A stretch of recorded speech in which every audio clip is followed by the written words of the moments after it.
López Obrador, los abucheos y las propuestas polémicas. Jalisco, la violencia recrudece y el gobernador se va otra vez contra los medios. El plan de desaparecidos en la entidad, una luz de esperanza. Colosio y la tragicomedia a 25 años. Acompáñanos.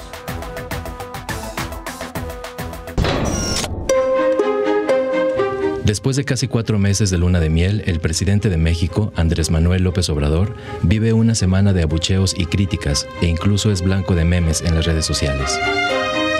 Primero en la inauguración del campo de béisbol de los Diablos Rojos de México y a pesar de estar arropado por su amigo Alfredo Harp Elú, fue abucheado cuando lo anunciaron para hacer el primer lanzamiento. Después del incidente, anunció la solicitud al rey Felipe VI de España y al Papa Francisco para que pidan perdón a los pueblos originarios de México por los abusos cometidos durante la conquista del país hace 500 años. El gobierno español reaccionó rápidamente, lamentó que se haya hecho pública la carta y rechaza con firmeza el argumento de la misma. Entre la desaprobación, abucheos y las ocurrencias, ¿se desdibuja poco a poco el presidente de México?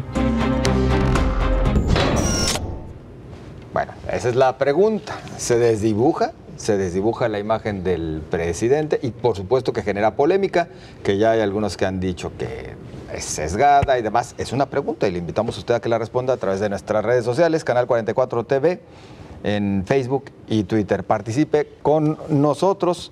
Saludo a mis compañeros, Sonia Serrano. Buenas noches. Julio Ríos. Buenas noches. David Gómez Álvarez. Buenas noches a todos. Y Agustín del Castillo. Buenas noches. Se desdibuja la imagen del presidente, estos abucheos, porque por ejemplo hoy también tuvo diferencias de opinión por parte de quienes asistieron a uno de sus eventos en San Luis Río Colorado, cuando él hablaba de que se bajó el IVA, bajó el precio de la gasolina en la frontera, y cuando dijo del precio de la gasolina, pues los gritos al unísono eran que no es cierto que bajó. ¿Qué sucede, Agustín? No creo que se esté desdibujando, pero creo, y es muy sano, está probando su mortalidad. O sea, es un mortal más, necesita tener... pues ahora sí que una exhibición de gobierno mucho más contundente. No hay teflón que dure 100 años. Es que a fin de cuentas apelar eternamente a la posibilidad de que 80% esté de tu parte, yo no dudo que la mayor parte de la gente siga apoyándolo. Me parece que estos abucheos más bien le ayudan a racionalizar y a reconocer que la crítica es parte inherente a un país como México, un país complejo, un país muy poblado, un país con muchos problemas y que se le va a exigir conforme pase el tiempo de manera más contundente que el discurso se traslade a la realidad. Yo creo incluso, hablando del tema de los famosos 500 años, podríamos juzgarlo como un delirio y creo que racionalmente es un delirio, pero le sirve. El día de ayer, después de que le disgustó mucho lo que pasó en el estadio de béisbol, pues le fue útil para un poquito desviar la atención sobre este tipo de inconformidades que se están empezando a manifestar. Yo más bien lo leería como un afán de tratar de abrir agendas distintas para relativizar que la gente le va a empezar a reclamar ya, porque efectivamente en 100 días no están pasando muchas de las cosas que prometió. Y respecto al tema de los 500 años, pues sí me parece un delirio porque ¿cuántas generaciones han pasado desde la conquista? ¿Qué país existía en ese entonces, hace 500 años, en México y en España? España estaba en conformación. México ni siquiera existía. O sea, hay una serie de fallas históricas que llaman la atención en un presidente que se dice historiador, pero me parece que tiene este papel de tratar de polarizar o tratar de desviar atención, porque en México estamos muy interesados por la historia, aunque no sepamos de historia, y entonces la gente está hablando de las carabelas de Colón, cuando deberíamos estar viendo el problema de que la gasolina no baja, el problema de Huachicol que no se ha resuelto, el problema de la desaceleración económica, que es el problema que nos debe preocupar mucho. Entonces yo creo que más bien está probando la realidad y espero que siga ocurriendo porque él necesita ya empezar a dar resultados. Sonia, algunos advierten que justamente esta sarta de propuestas que surgen a diario y que presenta el presidente y que presenta parte de su equipo, en buena medida justamente constituyen, dicen algunos, una cortina de humo que para tapar lo que realmente está ocurriendo en el país. A ver, sí creo que se han convertido muchos de estos temas en un distractor de lo que podría ser esencial en la agenda del país. El asunto es, una cosa es que él lo haga o que él lo intente por... que sea intencional. Por esa facilidad que tiene de comunicar, que eso no se lo podemos negar. Y la otra es, pues justamente que nosotros le hagamos el juego incluyendo estos temas en la agenda para discutirlo. Es decir, están a punto de entrar en discusiones importantes sobre reformas como la educativa en el Congreso del Estado, en el Congreso de la Unión, perdón, y nosotros, los medios, los tuiteros, las redes sociales, seguimos difundiendo memes y burlándonos de lo que ha sucedido tanto en los abucheos como en el tema del perdón. Me parece que él puede marcar la agenda que él crea conveniente porque los políticos así funcionan, es la manera que tienen de decidir qué es lo que quieren comunicar, pero creo que como sociedad, pues si seguimos en la inmadurez de estar comprando todas estas y no prestar atención a lo que realmente es importante, que coincido con Agustín en algunos temas de agenda que son básicos, la inseguridad no ha cambiado, seguimos en las mismas condiciones. De hecho, estadísticamente está peor. Exactamente. Inicio de año. Sí se va a hablar de la inseguridad al ratito aquí. Sí, por eso, pero la estrategia que debía o a la que se ha apostado con el tema de la militarización tampoco está funcionando.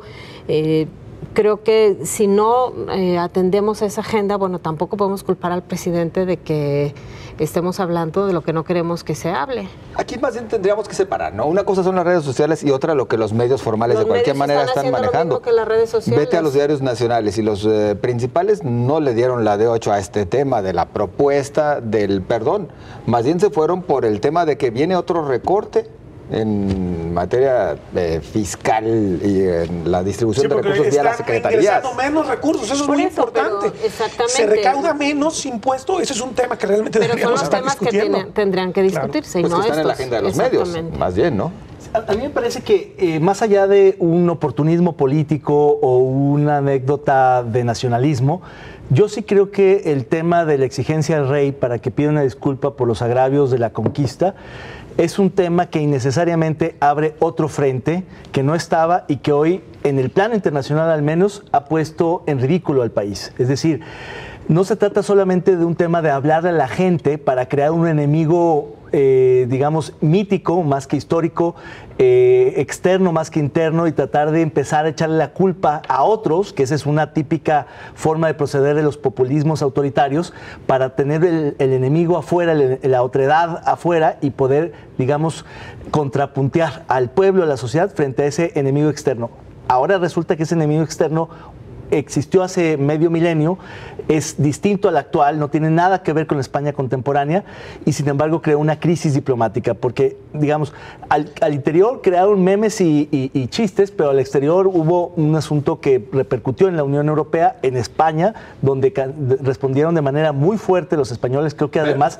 respondió fuerte la derecha española, los partidos ligados a la corona, sí, el gobierno y los partidos de derecha ligados a la corona. Como el Partido Popular y Ciudadanos, pero Podemos sí está de acuerdo con la propuesta de López Obrador, la izquierda sí, y yo conozco españoles que no están de acuerdo con el etnocidio que fue financiado por Hugo Chávez, o sea, claro, recibió 7 millones de euros de Hugo Chávez durante el tiempo de su conformación, eso lo han reconocido ellos. Ya comprando la retórica de la derecha de Agustín, pero esa parte de David, aquí he escuchado de todo, estamos hablando del gobierno. El gobierno hoy en España es el socialismo. Sí, el Pedro Sánchez, la Cancillería que depende de Pedro Sánchez, la Cancillería que depende de Pedro Sánchez es la que ha respondido. No me refiero a los partidos y las posiciones radicales de derecha e izquierda, no. El oficialismo europeo respondió con desconcierto a una exigencia. No, es una cosa totalmente fuera de lugar, y además así no se hacen las reconciliaciones históricas. Cuando un presidente como Obama, como Clinton, como Reagan y como Trudeau o Mitterrand han pedido disculpas, lo hacen después de un proceso de negociaciones bilateral con acuerdos muy específicos de qué se dice, cuándo y cómo. No sales a decir en un Twitter o en un video espontáneo una cosa de ese tamaño que, digamos, descompone una relación cercana que había entre España y México. Además, la Segunda Guerra Mundial, los habitantes de Alemania son bisnietos o tataranietos de los que hicieron la Segunda Guerra Mundial. Los españoles de ahora Y los mexicanos de ahora, claro, porque ver, Julio, sí tienen ya hubo hay una historicidad mucho más cercana. Es la misma Ese tratado en 1836 ya lo leí el día de hoy porque estaban así. No dice nada de los pueblos originarios. Esa idea de que tiene que disculparse. Y no dice nada de los pueblos originarios. No me digas que la compraste. A ver, vamos por partes. Julio se la compró. Vamos por partes. El Papa ya se había disculpado desde hace mucho. A ver, me preguntas, si no me dejas contestar. Sí, el Papa ya contestó. En realidad la iglesia se la pasa despidiendo. Y si el Papa se disculpó también, pues entonces claro que estos hechos ocurrieron porque la derecha española adora a la Iglesia Católica. Pero es otro tema. Número uno, claro que debe de haber disculpas a los pueblos originarios, primero del Estado mexicano, eso sí, por los saqueos que se realizan a sus tierras con las empresas. Ahí se debe de empezar. A los pueblos mayas en el no, ¿cuál consulta? Se debe de Eso sería valiosísimo. Sí, no, el tren Maya, claro que es un ultraje a los pueblos originarios. Del Estado mexicano, yo ahí sí coincido. Y España se debe de empezar por ahí, por las matanzas de Acteal, por el olvido histórico de los pueblos originarios. Si vas a empezar, empieza por el Estado que surgió en 1821 con la independencia, que tiene un historial muy... porque es el mismo país. Aquí hay una gran diferencia. El México de 1821 es el México de ahora. No, tampoco es cierto. Sí, claro. México como nación tiene 200 años casi. ¿Y por qué la España en ese sentido no es la de antes? Porque esa España ni siquiera se había unificado. Todavía estaba... Era el Reino de Castilla. Exactamente. Bueno, Julio, entonces tu planteamiento es sí debe de existir. La Iglesia Católica tiene 2000 años, esa sí es la misma.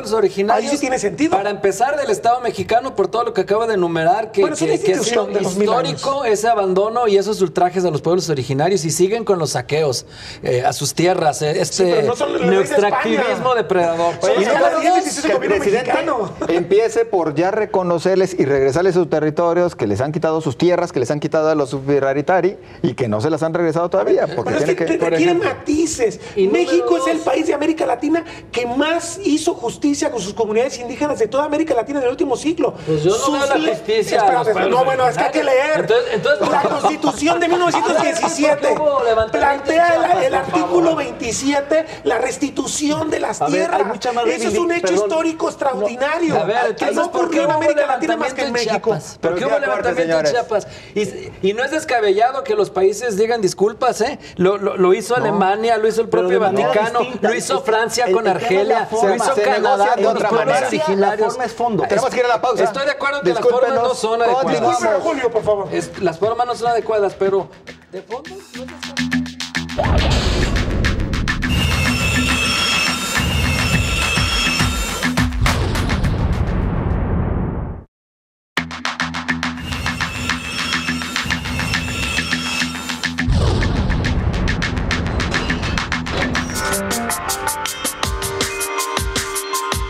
Mientras el gobierno estatal anuncia que las estadísticas van a la baja, por otro lado, hechos violentos y de mayor impacto alteran sin duda la percepción de los ciudadanos. 3 casos los más claros ejemplos. La ejecución de 2 policías municipales de Guadalajara, otro policía de Zapopan que cayó en un enfrentamiento con la delincuencia organizada, el hallazgo de 20 cuerpos en un canal y las ejecuciones diarias en toda la ciudad. Lo claro es que los homicidios van a la alza, y mientras en 2007 se tenían 6 homicidios por cada 100,000 habitantes, hoy supera los 17.6 homicidios. Además, se usa un tercer tráiler. Se tienen 400 cuerpos de personas que murieron en forma violenta, sin ser identificados, y la cifra va en aumento. ¿Se siente usted más seguro o las autoridades de Jalisco ya están rebasadas? La violencia recrudece. De esto vamos a platicar en unos momentos. Antes, sus comentarios a propósito del tema que abordábamos en el bloque anterior. Muchas gracias por participar. Entre la desaprobación, abucheos y las ocurrencias, se desdibuja poco a poco el presidente de México. La pregunta, que por cierto a varios no les agradó, por ejemplo, es el caso de Fair House, así se firma, y dice, así o más sesgada la encuesta. Encuesta no era, pero se le agradece. A García, seré curioso, si es así y el presidente es tan malo, ¿por qué tanto miedo a que aparezca en la elección del 2021 para la revocación de mandato? ¿No les parece un poco incongruente? Muchas gracias por su punto de vista. a partir de preguntas.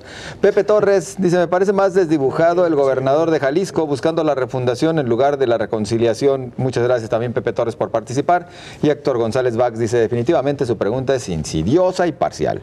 ¿Dónde está la medianía informativa? En fin, me sumo a exigir una disculpa de España por el saqueo y masacres. No es descabellado exigir una reparación moral por genocidio humano y cultural. Gracias, Héctor, por participar con nosotros, muy amable. Y bueno, entramos en este otro tema, relacionado con la seguridad o la inseguridad, que por lo menos de acuerdo con las cifras, continúa en aumento pese a los operativos que se realizan ya conjuntos con fuerzas municipales, estatales y federales. David. A ver, yo creo que los últimos acontecimientos en los que la atención de la opinión pública se centró en la muerte de los policías, me parece que justamente pone en evidencia la debilidad institucional de los ayuntamientos, del Estado, de la Federación para combatir el crimen organizado.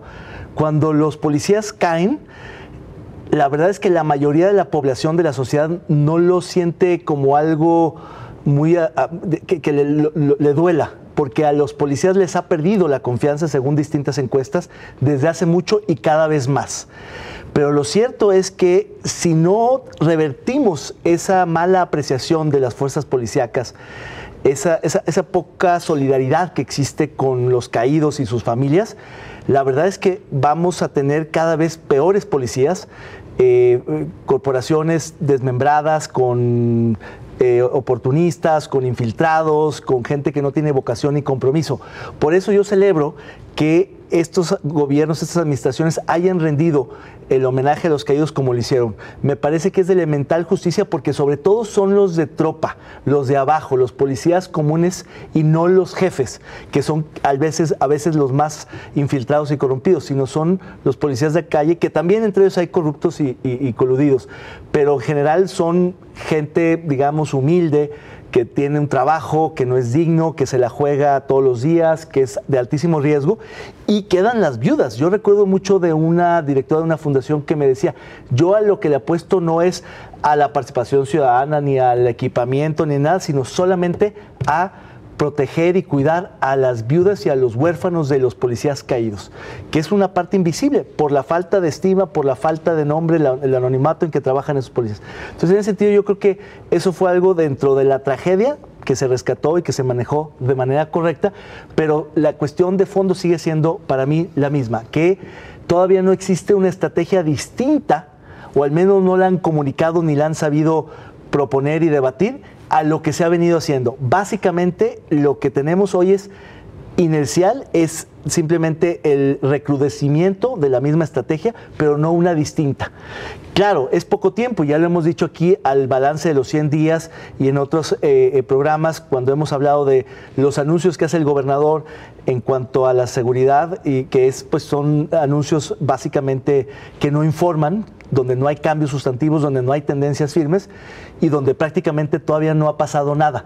Pero yo creo que lo que sí tiene que comprometerse el actual gobernador y los alcaldes de la ciudad, junto con la federación y el delegado, es a presentar en unos meses un plan distinto de combate a la seguridad, porque en la ruta que vamos, aun cuando lleguen muchos militares a Jalisco, no creo que se pueda revertir la tendencia que hoy es muy preocupante, porque ya lo dijimos fuera del aire, el febrero ha sido el peor mes de violencia desde que se tiene registro en el Estado y en muchos sentidos también en el país.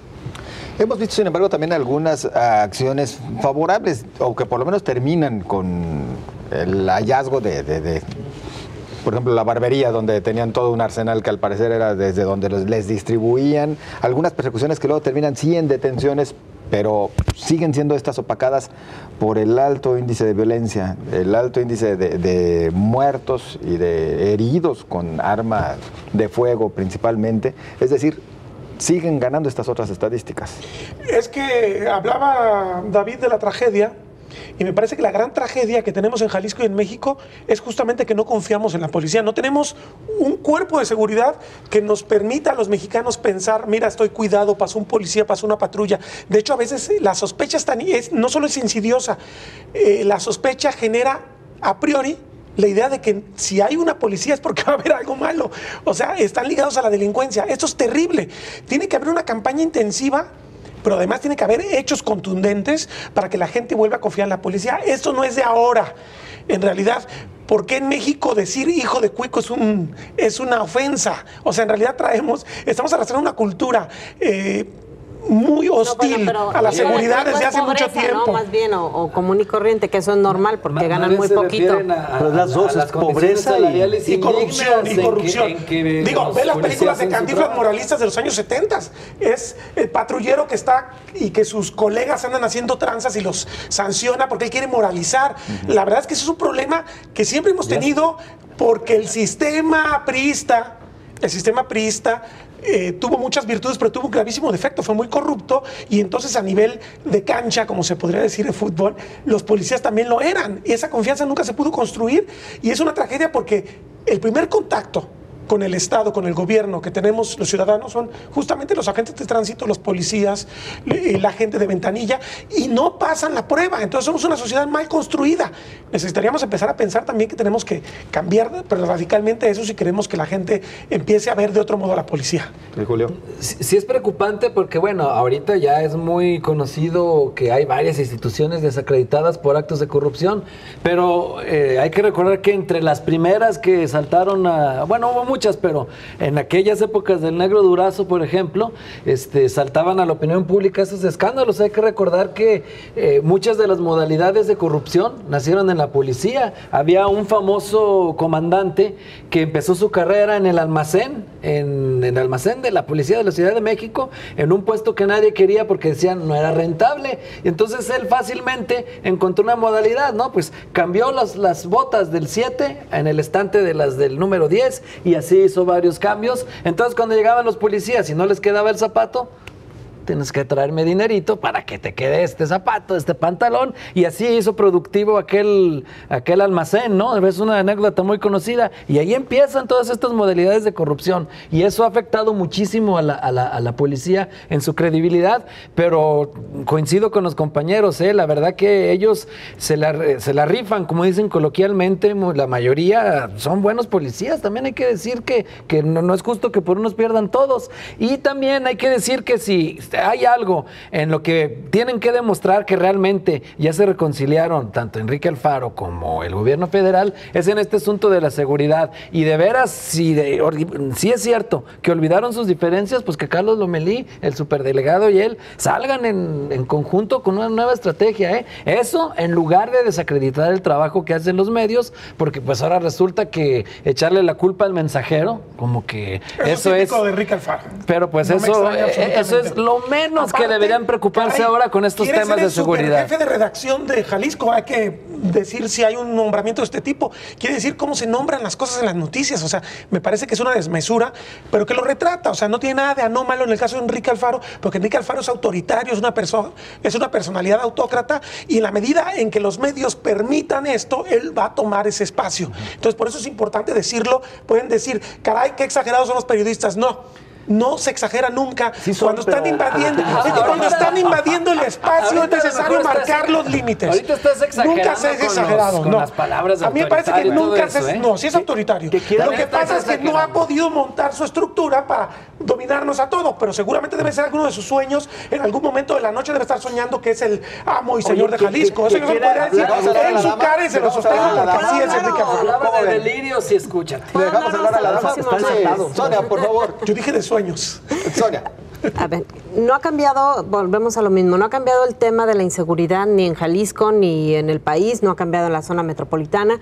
La violencia sigue acentuándose, de hecho, en la zona metropolitana. Es cierto, no comenzó con el gobierno de Enrique Alfaro, venía ya de unos meses atrás esta manera en que se acentuó sobre todo el tema de los homicidios, que es quizá uno de los delitos que más impactan en el ánimo del ciudadano. Pero también no han sabido los municipios o los ayuntamientos resolver el tema del delito común, el que le pega directamente al ciudadano, los robos, sobre todo esos robos que no se denuncian y que luego al gobernador le gusta decir decir que se bajó y que no es cierto o que no se ve reflejado en los números. Claro, si te roban el celular, si te roban las autopartes, no vas a ir a denunciarlos más. Hay gente ya que se meten a robar a su casa y prefiere, por todo lo que representa y el riesgo que implica el que luego, además de los ladrones, vayan y se metan a revisar tu vivienda, prefiere no denunciarlo.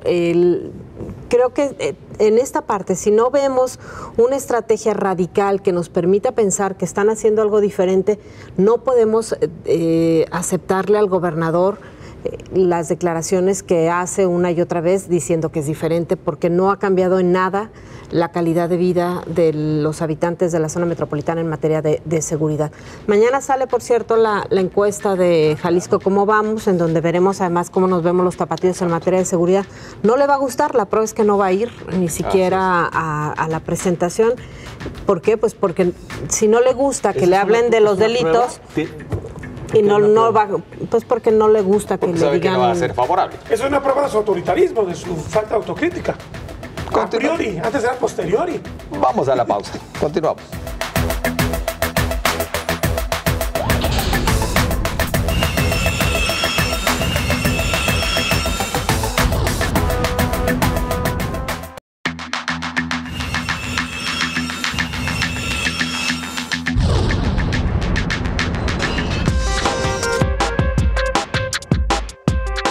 El gobierno de Jalisco dio a conocer la realidad sobre las víctimas de desaparición y para empezar las cifras resultan escalofriantes. Son hasta el 7 de marzo pasado 7.117 desaparecidos y contando, solo en nuestro estado. Serían 6.166 hombres y 928 mujeres los reportados como desaparecidos. Para atender tal escenario, el gobierno de Jalisco anuncia una subsecretaría de Derechos Humanos y aumentar el presupuesto para la Fiscalía Especializada, de 17 millones a 84.4 millones de pesos. Además, se le solicitó apoyo a Alejandro Encinas, subsecretario de Derechos Humanos de la Secretaría de Gobernación. ¿Cree que se pueda frenar en Jalisco las desapariciones y dar con el paradero de aquellos que ya no están? Entramos con este tema, pero antes sus comentarios. Muchas gracias por participar. El Canal 44 le ha preguntado a propósito de este tema de la inseguridad, si se siente usted más seguro o las autoridades de Jalisco ya están rebasadas. Y sus comentarios, Edo, así se firma en Twitter, dice: sí hay mucha delincuencia y la gente que roba es porque tiene deudas con los narcos y necesitan pagar, ya que no creo que lo hagan por deudas en Coppel. La policía está rebasada por las armas y gente. México necesita más educación. Saludos, muchas gracias. Francisco González dice: sin cambios, es decir, todavía me siento inseguro. Basta con ver algún noticiero local y te das cuenta. Muertos y asaltos al por mayor. Héctor González: las autoridades de Jalisco y las de la República están absolutamente rebasadas, ni más ni menos. Urge coordinación y planeación conjunta de todos los niveles de gobierno y de los tres poderes, además de la Comisión Nacional y la Comisión Estatal de Derechos Humanos. No podemos permitir que la guerra la sigan ganando los malos. Muchas gracias, Héctor, también por participar. Nos dice Alex: el que la debe, la teme y a la larga la paga. No debo, no temo. Gracias, Alex, por tu comentario. Exactamente, afortunado. El plan de desaparecidos en Jalisco, una luz de esperanza, Sonia. Creo que aquí vemos exactamente lo contrario de lo que habíamos platicado hace un momento en seguridad. El tema de las desapariciones no se le puede achacar, por supuesto, a un gobierno que acaba de comenzar, pero abordarlo de una manera diferente a lo que había sucedido era urgente. Y me parece que en este sentido el gobernador muestra una sensibilidad diferente a la que ha mostrado con respecto a otros delitos. Es muy importante para resolver un problema primero ponerlo sobre la mesa y admitir que existe. Las cifras de desaparecidos se han manejado, se han manoseado en los últimos años ante la resistencia de las autoridades. Vivimos quizá el peor momento cuando estaba a cargo de la Fiscalía Luis Carlos Nájera, quien no solamente se negaba a admitir las cifras, sino que además siempre con sus declaraciones revictimizaba a los desaparecidos y a las familias de los desaparecidos. Por eso me parece que era muy importante un cambio de discurso, un cambio de estrategia y la admisión del problema. Esto no quiere decir que ya se esté resolviendo ni que sea la manera correcta de hacerlo, pero empezar a revisar cuáles son los puntos frágiles en los que ha fallado el Estado en materia de desapariciones es muy importante. Uno de ellos, por supuesto, es el tema de la investigación. A la fecha, todos lo sabemos, las carpetas de investigación que existen están alimentadas prácticamente con la información que han aportado las familias, que además no nada más son los únicos que tienen que aportar pruebas, sino que además tienen que darles valor jurídico a esas pruebas, que son trámites terribles y dolorosos para cada una de las familias. El tema de lo que sucedió, la crisis en el Instituto Jalisciense de Ciencias Forenses, en donde se concentra mucha información, no solamente sobre los muertos y los cuerpos que tienen ahí, sino todos los peritajes que podrían hacerse, la falta de preparación para el personal que tiene que hacerse cargo de los protocolos en materia de desaparición. Es ahí en donde se está apostando. Ojalá que sea cierto, ojalá que no estemos ante una simulación más, porque ya lo vimos en la administración pasada. Se nombró una fiscal primero, que luego se fue por cuando se dio cuenta que era puro cuento, por cierto, y el que siguió tampoco recibe el respaldo. Los ministerios públicos son los mismos que no hacían nada. Ojalá que este cambio de estrategia signifique también que el personal que estará a cargo estará capacitado y tendrá la sensibilidad para abordar, me parece, el tema más delicado que tiene Jalisco. ¿Una luz de esperanza? Yo creo que sí, coincido con Sonia en que es muy importante la forma en que se aborda el tema. El discurso es distinto porque aunque en el anterior sexenio de Aristóteles Sandoval se hicieron ciertos cambios estructurales, fueron de ornato, y aún así también el discurso pues no era porque ya lo enumeró Sonia, el fiscal no tenía el más mínimo tacto, y los que le siguieron, para abordar este tipo de temas, ¿no? Ni siquiera pues ante las entrevistas, mucho menos en el trato cotidiano de los agentes del Ministerio Público, que ahí es donde se tiene que empezar a trabajar. Está muy bien reconocer las cifras, está muy bien la forma en que lo presentaron, todo este plan me parece esperanzador, pero falta que en el día a día la atención realmente sea prioritaria a estos temas, que ya no digan a lo mejor se fue con el novio, ese tipo de frases tan molestas y tan dolorosas, y que realmente sea prioridad, y que pues haya capacitación también para los policías investigadores que se dedican a esto, porque como están más acostumbrados a otro tipo de temas, vienen a veces de robos de vehículos o de otro tipo de delitos, no tienen la sensibilidad para esto, no tienen el tacto. Yo creo que ese es un paso en el cual se debe de trabajar desde lo interno. Así que me parece positivo, me parece plausible la forma en que se presenta este plan. Lo que pasa es que no es, lo hemos dicho muchas veces aquí, no es una situación que aisladamente se va a resolver. Si lo que hablamos en el segmento anterior, que es el tema de la seguridad, no se resuelve, no vamos a resolver nada. O sea, necesitas tener un Estado que sea más eficiente en el combate del delito, necesitas un Estado donde los delincuentes caigan en la cárcel, donde los delincuentes sean condenados, donde la impunidad baje. Evidentemente, me pareció estremecedor uno de los que contestó la pregunta que tú leíste, que decía que nada debe, nada teme.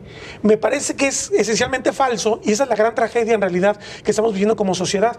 Tal vez en un entorno, en un contexto donde el Estado es eficiente, es fuerte y resuelve los problemas de seguridad, sea aplicable esa frase. Pero en realidad la ineficiencia profunda, no, es imposible.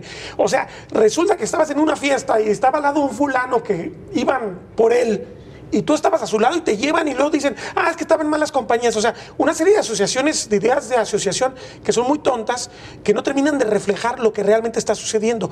Le está pasando a mucha gente que no la debe, eso es la realidad. Y por otro lado, hay una premisa básica en la actuación del Estado: los derechos humanos no se pierden, incluso si eres delincuente. Entonces, si te mataron porque tú te dedicabas, por ejemplo, a la comercialización de droga y debías un dinero, no por eso te tienen que matar. O sea, esa es una idea aberrante. El Estado debe tutelar los bienes, en este caso la vida, la libertad, una serie de valores que nos dan sustento como sociedad, independientemente de que tú te portes bien, mal, regular o como sea. Digo, porque el Estado no es un ente moral, eso es una de las cosas que también me parece grave.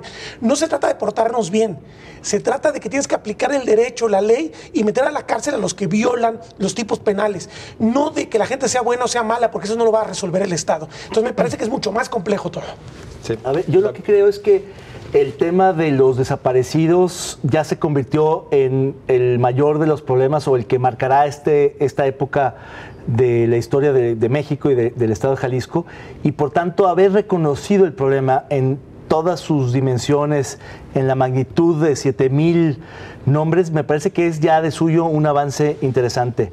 Lo segundo es efectivamente todo el tema de la estrategia y el protocolo, que avanza muchísimo, pero ahí gracias mucho más a la Federación y a la Comisión Nacional de Derechos Humanos que a las instancias estatales. Pero está bien, porque es parte de la tarea del Estado mexicano en sus 3 órdenes de gobierno.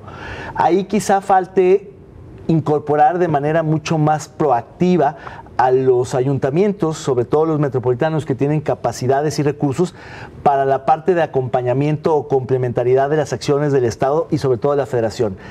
Se discutía antes que el municipio no tenía nada que hacer en este tema. Yo creo que sí, tiene mucho que hacer. Acompañamiento de las víctimas, asesoramiento, reacciones inmediatas, búsquedas que se sabe que en las primeras 72 horas está el 90% de las probabilidades de recuperación de algún secuestrado, en ese tipo de cuestiones, y creo que van en esa ruta. Yo la parte que creo que está un poco desdibujada o no muy clara en el caso de la discusión local es la creación de esta Subsecretaría de Derechos Humanos, que es resultado del desmembramiento de la Secretaría de la Igualdad Sustantiva, porque finalmente se tomó el acuerdo de que esa secretaría fuera solamente para atender los asuntos de las mujeres, para el mecanismo de avance para las mujeres, y por tanto todas las demás agendas, todos los programas y recursos los están pasando a esta subsecretaría que se adscribiría a la Secretaría General de Gobierno sin que ahí embone bien y teniendo un nombre que no se corresponde con los contenidos y las direcciones. Pero además el gobernador ha anunciado, además de la Fiscalía de Desaparecidos y Derechos Humanos, la creación de un alto Consejo de Derechos Humanos, que tampoco queda muy claro cuál va a ser la función, pero yo lo que veo es un ánimo voluntarioso y quizá un poco desbordado y confuso de esta administración por querer atender un tema delicadísimo, que es el de los derechos humanos y los desaparecidos, pero sin mucho orden conceptual, institucional y programático. Creo que lo que quieren es hacer algo y no saben bien qué hacerlo, pero es preferible a lo que ocurría antes, que era simplemente no querer hacer nada y ocultarlo.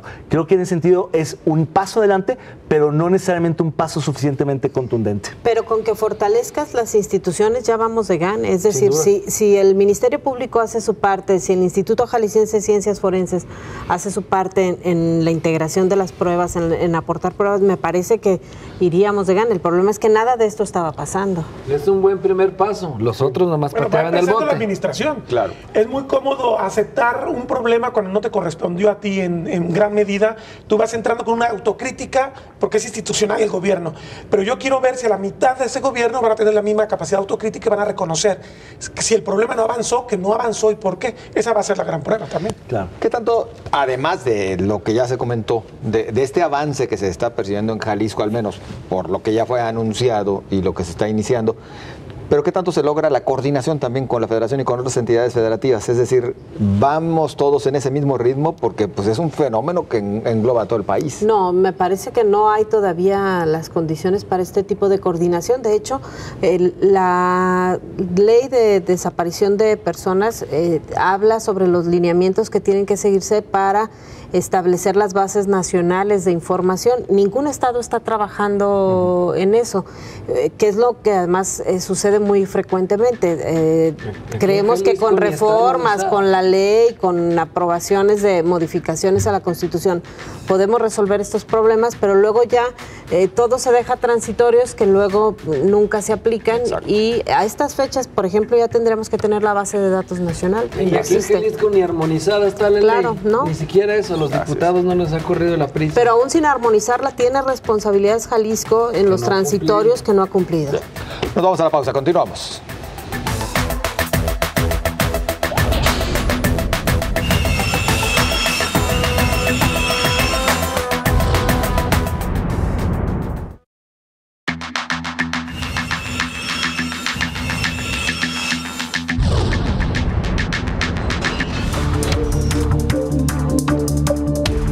Se cumplen 25 años del asesinato del malogrado candidato del PRI, Luis Donaldo Colosio.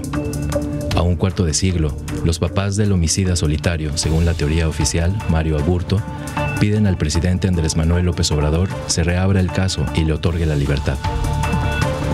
Por cierto, está a 2 años de salir y dejar un caso aún más con dudas, luego de que el candidato presentó 2 heridas. Hay 2 balas de distinto calibre y una teoría de una posible conspiración. Todo fue planeado en Los Pinos y ordenado por el entonces presidente Carlos Salinas de Gortari, aunque finalmente sería este el más perjudicado. Hay quienes aseguran que la decisión se tomó tras un discurso autocrítico de Colosio en el Monumento de la Revolución, donde se acuñó aquella frase de «Veo un México con hambre y con sed de justicia». ¿Quién mató a Luis Donaldo Colosio? ¿Cree usted que algún día se llegue a esclarecer la verdad sobre el asesinato? Pues los magnicidios luego se quedan así, sin esclarecer. Claro, este es el magnicidio más importante en la historia reciente de México, es sin duda el de Colosio. Y a un cuarto de siglo, uno de los ejercicios más interesantes que han circulado, por ejemplo, en redes sociales, es preguntarle a la gente, al menos de los que nacieron del 84 para atrás, dónde y con quién se encontraban el 23 de marzo del 94, y prácticamente todo el mundo se acuerda, al igual que ocurre con el 11 de septiembre de 2001, y son fechas, digamos, que se vuelven parteaguas en la historia, no solo nacional, sino personal. Todo el mundo la recuerda. Y yo creo que el tema de Colosio ya es una especie como de anécdota, que nunca se esclareció ni se va a esclarecer. Seguramente en algún tiempo pronto terminarán de abrir todos los archivos. Yo creo que lo va a hacer López Obrador durante su gestión, va a entregar toda la información, pero yo creo que esos archivos, al igual que en otros magnicidios de Kennedy y otros personajes, nunca vas a terminar de resolver el caso, porque las pruebas o la evidencia o la información necesarias para esclarecer los hechos seguramente desaparecieron hace mucho tiempo. Y la historia se va a quedar en una serie de mitos, de hipótesis, de teorías, que quizá la mejor manera de entenderlas o de disfrutarlas es en una serie como la de Netflix que acaba de arrancar con un montón de audiencias. Porque finalmente yo creo que lo que se debe de rescatar o debe de quedar de una historia muy trágica en lo personal para la familia, que al final pues el hijo Luis Colosio, creo que se llama así, ahora ya es diputado, Luis Donaldo es diputado por MC o senador, me parece, no sé, diputado federal por Movimiento Ciudadano. Pero yo creo que lo que sucedió con el magnicidio de Colosio fue la precipitación de la transición mexicana a la democracia. Es decir, el rebote le cayó a un perfil, a un priista que no tenía, digamos, los oficios políticos de los otros contendientes o aspirantes, y que él entendió que para gobernar tenía que tomar distancia de su partido, el PRI, dejar que en la Cámara ocurriera un gobierno dividido, es decir, donde él aceptaba perder la mayoría, donde detuvo muchos intentos de fraude electoral por parte de varios gobernadores, incluido el de Tabasco, en ese momento Madrazo, y creo que fue un acelerador de algo que de todos modos iba a ocurrir en el país. Pero yo lo que creo es que de haber continuado la sucesión en Colosio y quizá en otros priistas se hubiera retardado un poco más. A esas alturas seguramente ya habría perdido el PRI, pero quizá no hubiera ocurrido en 2000. En las hipótesis hay quienes ven, bueno, a Salinas de Gortari en lo particular, unos como el gran villano y otros como quien se vio como el verdadero perjudicado por este asesinato, porque decían, él era su consentido, era su candidato en realidad, y más bien todo esto fue un complot exterior justamente porque no les convencía. Sí, en el imaginario popular él es el villano, el villano favorito.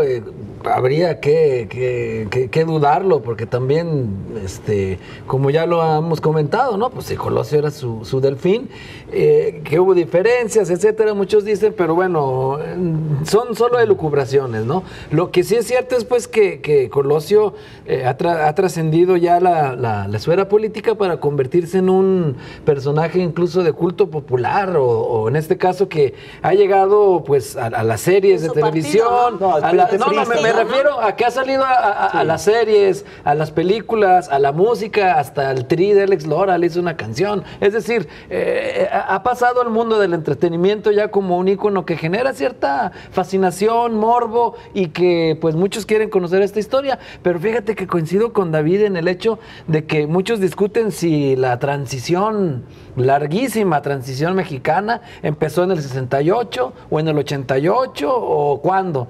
Creo que este magnicidio, este crimen de Colosio, lejos de lo que ocurría con otros crímenes que pasaron en otras épocas que fortalecían el status quo, aquí al revés, este crimen lo que hizo fue debilitarlo más y acelerar, junto con otros que como recordamos, 1994 fue un año convulso, de los más de la historia, al menos moderna, de México. Aceleró esta transición y la llegada de la democracia, que su primer visto fue en el 97, cuando por fin tenemos ya Cámara dividida en el Congreso, y luego ya pues con la llegada con la alternancia del PAN, en este caso los 12 años, y ya toda la historia que conocemos. Entonces pues todo esto va a quedar solo en elucubraciones, no creo que se conozca la verdad, será una pregunta que jamás será resuelta. Yo creo que fue decisivo que Ernesto Zedillo llegara a la presidencia por esta serie de rebotes. Y como bien lo dice David, para que se diera ese cambio, porque el proyecto justamente que se había conformado en torno a Salinas era justamente de mucho más sexenios, y los hombres fuertes eran tanto Camacho como Colosio. Sin embargo, yo no diría, o más bien yo diría... hablado a Pedro Aspe, También. pero no podía. Exactamente. Yo diría que el asunto le va a ser útil a Andrés Manuel López Obrador, porque la sombra de esta culpabilidad que el imaginario a priori ha establecido sobre Carlos Salinas de Gortari, en un momento le puede servir como legitimación, porque él sigue viendo, o por lo menos la narrativa de Andrés Manuel López Obrador, sigue viendo que la mafia del poder está vertebrada en torno a Carlos Salinas de Gortari. Entonces, de repente, en un momento de crisis, eso puede ser muy útil para decir, miren la mafia y miren, este hombre fue el asesino, y no sé. O sea, se va a utilizar porque además no necesitas pruebas para denunciar conspiraciones y complots. De Carlos V a Carlos Salinas, ¿no? Exactamente. No necesitas pruebas, necesitas simplemente apelar a un imaginario que la gente compró ya muy bien, porque en este país es difícil encontrar un hombre que se vea más como encarnación del mal que Carlos Salinas. Me parece que no se sostiene en los hechos, pero me parece que la gente lo compró hace mucho. ¿Se puede llegar a algún esclarecimiento con esta eventual disponibilidad de parte del gobierno federal, este gobierno, el de López Obrador, de abrir todos los archivos? Me parece muy complicado. De hecho, hemos empezado a ver ya algo del material que se ha ido liberando vía transparencia acerca de videos y documentos, y lo que vemos es prácticamente lo que ya había trascendido y lo que ya se sabía. Es decir, ni siquiera la liberación de los expedientes y la apertura que presuntamente ha habido nos permite saber qué pasa. Yo no sé si sea un ícono o no de la política, porque también me parece que no se ha revisado nunca o no tenemos la película completa de quién era Colosio, que era parte de este sistema también. Lo que ha permitido mantener esa imagen quizás sea solamente el contenido del discurso frente al Monumento a la Revolución. Fuera de eso, lo que tenemos es un Colosio igual a todos los priistas. Es cierto, está infladísimo. Porque en el imaginario popular también fue canonizado, ¿eh? O sea, por eso es cierto que no tuvo tiempo de ejercer. Porque no ejerció. Pero no ha habido alguien que se ponga a revisar cuál era el papel que jugaba y que jugó para llegar a, exactamente, pero para llegar a la candidatura. Con esa percepción de que, es que él sí iba a cambiar al país. El famoso discurso es un discurso que todos los candidatos daban cuando se ungían, porque había que tomar distancia del presidente previo. Ese fue el genio. La sana distancia, ese fue el genio supuesto del sistema político priista, justamente. Entonces, yo no veo una cosa distinta a lo que hizo Echeverría, a lo que hizo López Mateos, a lo que hizo Ávila Camacho, el que ustedes me digan. Justamente como bien dicen los politólogos, en México el presidente era un rey sexenal, pero el poder, el imaginario, la fuente de la que emanaba el poder no era el presidente, era la silla presidencial. Pero en todo caso sí era por lo menos ajeno al grupo de poder que se encontraba alrededor del presidente, es decir, no, claro que no. Era como el gran parte del sistema. Del presidente sí. Del presidente sí, pero de otros priistas influyentes. Pero los priistas funcionan así, cuando se toman las decisiones de poder, así hay una frase muy famosa. Camacho es lo más cercano a Carlos Salinas. Hay una frase que Salinas, sí. No me acuerdo si fue Durazo el que dijo, es que era sospechosa la nomenclatura de haber orquestado el famoso crimen. Pero es que Durazo y la nomenclatura lo va a manejar políticamente porque ahora pero eso lo dijo en una entrevista en el 96. Acuérdate que también... Y entonces la famosa nomenclatura son los dinosaurios, así se usaba esta frase en Rusia para hablar de los... Entonces habría que enviar la sospecha hacia otros, hacia Javier García Paniagua, hacia Luis Echeverría. Dicen que justamente esa es la narrativa de Carlos Salinas. O sea, y habrá que ver si tiene que ver con el partido, con las decisiones, con el crimen organizado, porque no hay ningún elemento que permita saber cuál fue el fondo del asunto. Vamos a algunos de los comentarios de ustedes. Muchas gracias. Antes de despedirnos, sus opiniones. ¿Quién mató a Luis Donaldo Colosio? ¿Cree usted que algún día se llegue a esclarecer el caso? Bueno, vamos a sus opiniones. Hugo García dice, ya lo dijo Colosio Riojas. Se refiere a Luis Donaldo hijo. No espero nada del sistema de justicia mexicano. En este país cualquiera puede matar y no va a pasar nada, así que no tendría por qué ser diferente este caso. Entre la desaprobación, abucheos y las ocurrencias, se dibuja poco a poco el presidente de México. ¿Y ustedes opinan? Robert Sandoval dice, me parece justo el perdón que pide López Obrador por todas las masacres y robo de riquezas que cometieron y en este tiempo todavía se siguen llevando nuestro dinero y riquezas por medio de sus bancos y empresas, permitido por gobiernos malinchistas anteriores. Bien dicho. ¿Se siente usted más seguro o las autoridades de Jalisco ya están rebasadas? Y su opinión nos dice Alberto. Dice, pues que sí son buenos, pero para organizar catas de tequila. Ni tanto, casi no la alcanzaban. Por poco y no la libran, ¿eh? Costó algo de trabajito. Y así llegamos al final. Muchísimas gracias, compañeros. Buenas noches. Buenas noches. Gracias a usted. Pásela bien.